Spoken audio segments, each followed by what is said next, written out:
இப்போது நம்ம காலர் எப்படி ஸ்டிச் பண்ணுறதுன்னு பார்க்கலாம். இது மட்டும் கேர்ஃபுல்லாக நோட் பண்ணுங்கள். காலர் தான் கொஞ்சம் நீங்கள் கரெக்டாக மெஷர்மெண்ட் எடுத்துட்டிங்கன்னா ஸ்டிச்சிங்கில் எந்த ப்ராப்ளம் வராது. இல்லை நான் காலர் எக்ஸ்ட்ரா வரும். கேன்வாஸ் ஃபஸ்ட்டு எடுத்துக்கலாம். ஃபஸ்ட்டு என்ன பண்ணுறோன்னா, இப்போ இது ஷோல்டர் ஜாயின் பண்ணி ஃபினிஷ் பண்ணி வச்சுட்டோம். இப்போது இதில் வந்து இந்த ஷோல்டரை இப்படி ஈவனாக வச்சு பெல் பின் குத்துங்க. இந்த ஷோல்டரையும் ஃப்ரண்ட்டையும் இதையும் பெல் பின் குத்திக்கோங்க. நீங்கள் ஜிப்பெல்லாம் வச்சு முடிச்சிருப்பீங்க. நான் சாம்பிளுங்கிறனால ஜிப்பெல்லாம் வைக்கல. நான் இப்படி பெல் பின் குத்திக்கோங்க. அப்போ தான் உங்களுக்கு கரெக்டாக தெரியும். பெல் பின் குத்திட்டு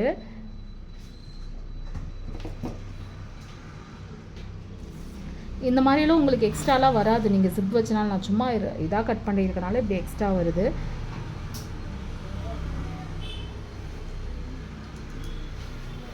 பெல் பின் குத்திக்கோங்க, தப்பு இல்லை. இப்போது நம்ம என்ன பண்ணுறோன்னா, இந்த காலரோட ரவுண்டு வந்து எவ்வளோ வருதுன்னு செக் பண்ண போகிறோம்.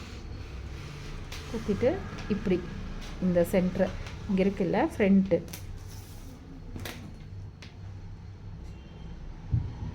இப்படி இழுத்தே செக் பண்ணுங்கள், தப்பு இல்லை. இப்படி வச்சு இங்கே ஸ்டாப் பண்ணி 7 இன்ச்சஸ் இருக்குங்களா, 1க்கு 2 டைம் செக் பண்ணுங்கள், தப்பு இல்லை.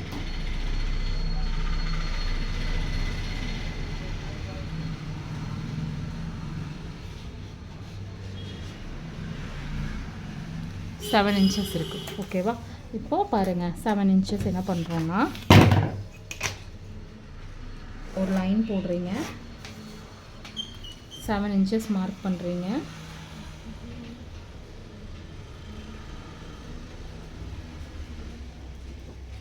செவன் இன்ச்சஸ் மார்க் பண்ணுறோம் கேன்வாஸில். அந்த சைடு லைன் போடுறோம். அந்த லைனில் வந்து ஒரு 2 இன்ச்சஸ் மார்க் பண்ணுறீங்க. மார்க் பண்ணிவிட்டு இப்போது இங்கேருந்து இந்த 7 இன்ச்சஸ் மார்க் பண்ணிங்கல்ல, அதோட மிட் பாயிண்ட் எடுங்க. 3.5. இது ஆல்ரெடி ஃப்ளாட் கலர் சொல்லி கொடுத்தேன், அதே மாதிரி தான். இப்போது இது கீழே இப்படி போட்டுக்கோங்க. இந்த மாதிரி ஒரு கர்வ் ஷேப்பிங்க மார்க் பண்ணோம்ல, இப்படி மார்க் பண்ணிவிட்டு இப்போ நம்ம என்ன பண்ணுறோன்னா, இங்கேருந்து 7 இன்ச்சஸ் எந்த இடத்துல வருதுன்னு இப்படி பார்க்குறோம்.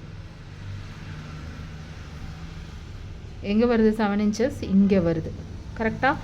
நான் மறுபடியும் இது பண்ணுறேன். இங்கே பாருங்கள், 7 இன்ச்சஸ் இங்கே வருதா?